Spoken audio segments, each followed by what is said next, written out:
Hello બાળ મિત્રો, ગણિતના એપિસોડમાં તમારું સ્વાગત છે. ગણિત શીખીશું આપણે ગમ્મત કરતાં. તો ગણિત અને ગમ્મત શરૂ કરીએ. આજે આપણે શીખીશું એકરૂપતા વિશે. આજે આપણે ભૌમિતિક આકારોની એકરૂપતા વિશે સમજવાનું છે. સૌથી પહેલાં સમજીએ એકરૂપતા શબ્દને. તમને આ શબ્દ પરથી જ ખબર પડશે. એકરૂપ એટલે કે જે બે આકારો એક સરખા હોય, એમના માપ સરખા હોય, તેને આપણે એકરૂપ છે તેમ કહીએ છીએ. ચાલો આપણે એકરૂપતાની વ્યાખ્યા જોઈએ. એકરૂપતા એટલે કે બે વસ્તુઓ એકરૂપ હોવાના સંબંધને એકરૂપતા કહે છે.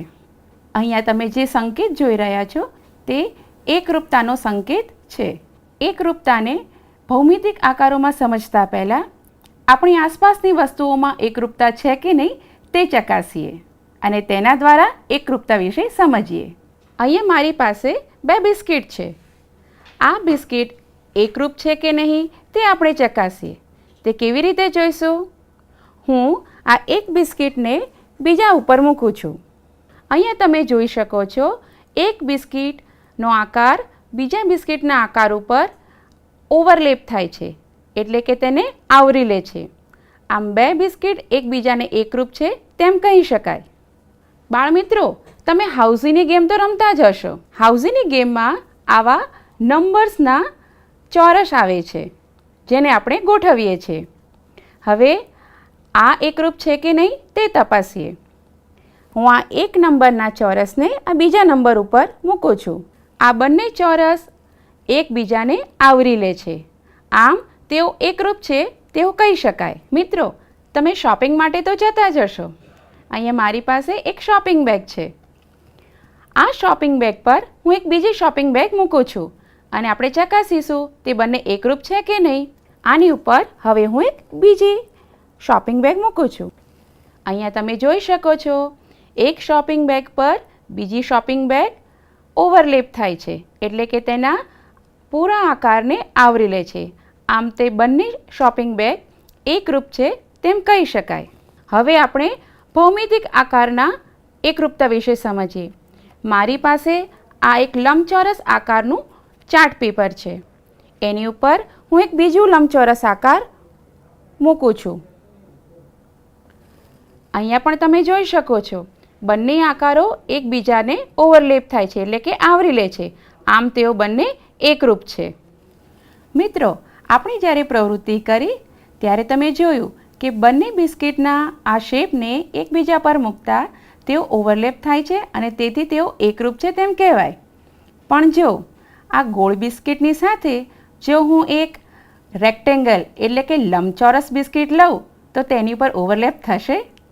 એની પર તમે વિચારજો. હવે આપણે શીખીશું સમતલીય આકૃતિઓની એકરૂપતા વિશે. સમતલીય આકૃતિઓની એકરૂપતા હવે આપણે શીખીએ. અહીંયા આપેલી આ બે આકૃતિઓ જુઓ. આકૃતિ F1 અને આકૃતિ F2. હવે આપણે ચકાસીશું કે F1 અને F2 એકબીજાને એકરૂપ છે કે નહીં. આના માટે જેવી આપણે પ્રવૃત્તિ આગળ કરી હતી એવી રીતે જ કરીશું. F1 અને F2ને એકબીજાની ઉપર મૂકતા આપણે જોઈશું કે તે ઓવરલેપ થાય છે કે નહીં. આ F1 આકૃતિ છે, તેની ઉપર આપણે F2 આકૃતિ મૂકીએ. અહીંયા તમે જોઈ શકો છો F1 અને F2 આકૃતિ એકબીજા પર ઓવરલેપ થઈ જાય છે. આમ આ બંને આકૃતિઓ એકબીજાને એકરૂપ છે તેમ કહી શકાય. F1 અને F2 એકબીજાને એકરૂપ છે તેને આપણે સંકેતમાં F1 એકરૂપ F2 એમ લખાય. હવે આપણે રેખાખંડોની એકરૂપતા વિશે જાણીશું. બે રેખાખંડ એકરૂપ ક્યારે હોઈ શકે? અહીં આપણી પાસે એક રેખાખંડ AB છે અને બીજો રેખાખંડ CD છે. હવે આપણે એ ચકાસીએ આ બંને રેખાખંડ એકબીજાને એકરૂપ છે કે નહીં. રેખાખંડોની એકરૂપતા ચકાસવા માટે આપણે રેખાખંડ AB ઉપર રેખાખંડ CD મૂકીશું.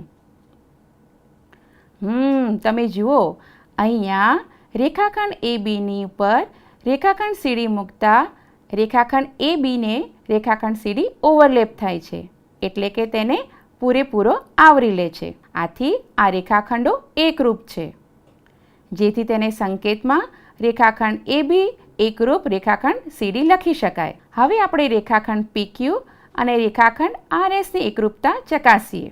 અગાઉ કર્યું હતું એમ જ આપણે રેખાખંડ PQની ઉપર રેખાખંડ RSને મૂકીશું. અહીંયા તમે જોઈ શકો છો, રેખાખંડ PQ ઉપર રેખાખંડ RS ઓવરલેપ થતો નથી. આમ એક રેખાખંડ પર બીજું રેખાખંડ મૂકવામાં આવે ત્યારે તે પૂરેપૂરા આવરિત થતા નથી. આમ તેઓ એકરૂપ નથી. આના પરથી એ તારણ નીકળે છે કે જો બે રેખાખંડને સમાન એટલે કે સરખી લંબાઈ હોય તો તેઓ એકરૂપ છે. વળી જો બે રેખાખંડ એકરૂપ હોય તો તેમની લંબાઈ સમાન છે.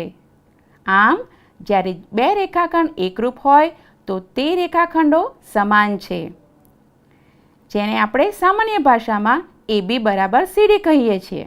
અને હવે આજે આપણે શીખ્યા તેને એકરૂપતાની સંકેતમાં કેવી રીતે લખી શકાય. અહીંયા તમે જોઈ શકો છો, સંકેતમાં આપણે તેને રેખાખંડ AB એકરૂપ રેખાખંડ CD લખીએ છીએ. સમતલીય આકૃતિ અને રેખાખંડોની એકરૂપતા બાદ હવે આપણે ખૂણાઓની એકરૂપતા વિશે સમજીએ. ખૂણાઓની એકરૂપતા સમજવા આપણે કેટલાક ખૂણાઓ જોઈએ. અહીંયા આપણી પાસે પહેલો ખૂણો ABC છે, બીજો ખૂણો PQR છે, ત્રીજો ખૂણો LMN છે અને ચોથો ખૂણો XYZ છે. હવે આપણે જોઈએ કે આ ખૂણાઓ એકબીજાને એકરૂપ છે કે નહીં. સૌ પ્રથમ આપણે ચકાસીએ ખૂણા PQR અને ખૂણા ABCની એકરૂપતા. આના માટે આપણે શું કરીશું? આના માટે અગાઉ કર્યું હતું તેમ જ ખૂણા PQRને ખૂણા ABC ઉપર મૂકીશું અને એના માટે સૌથી પહેલાં Qને B ઉપર મૂકીશું અને કિરણ QPને કિરણ BA ઉપર મૂકીશું અને તેમની એકરૂપતા ચકાસીશું. અને આપણે એ પણ ચકાસીશું કે કિરણ QR ક્યાં આવે છે, એ જોઈએ કે કિરણ BC પર આવે છે કે નહીં. આપણી પાસે અહીંયા ખૂણો ABC છે. હવે ચકાસીએ એમની એકરૂપતા.